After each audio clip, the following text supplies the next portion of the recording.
name is Cruz. I'm a senior here at the University of Texas, Austin. I'm an American Studies major.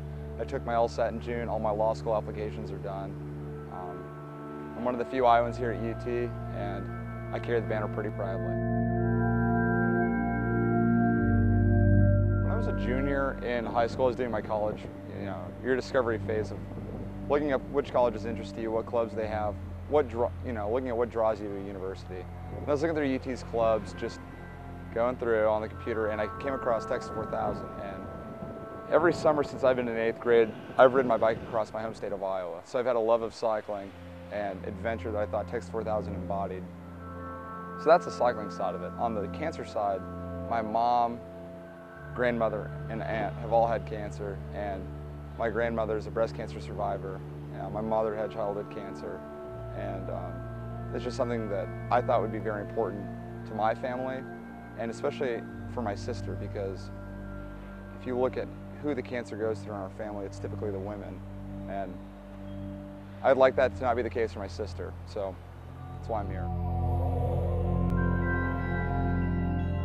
I'm the travel chairman for the Sierra route, so with that position, I get to plan the route, obviously with everybody else's approval and great graces, but my goal is to take the ride to as many people in as many small towns from here to Anchorage as we possibly can.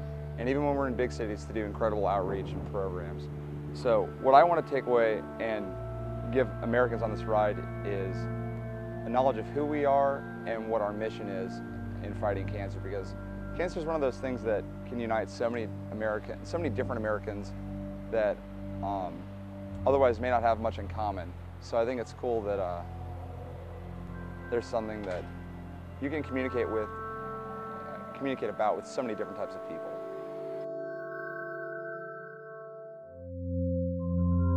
Definitely, knowledge speaks to me the most.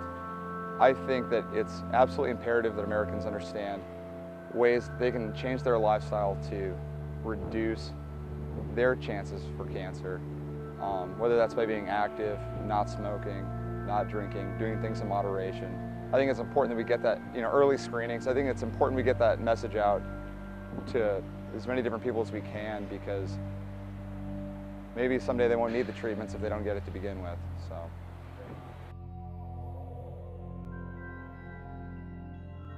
The hardest thing we have to face on this ride is seeing people that are affected by cancer when we do hospital visits or clinic visits, because it's really hard emotionally to look at people and try to understand what they're going through when you haven't gone through it yourself.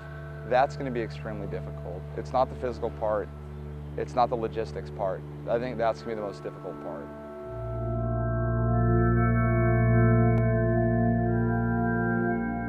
I am very excited to meet people from here to Alaska.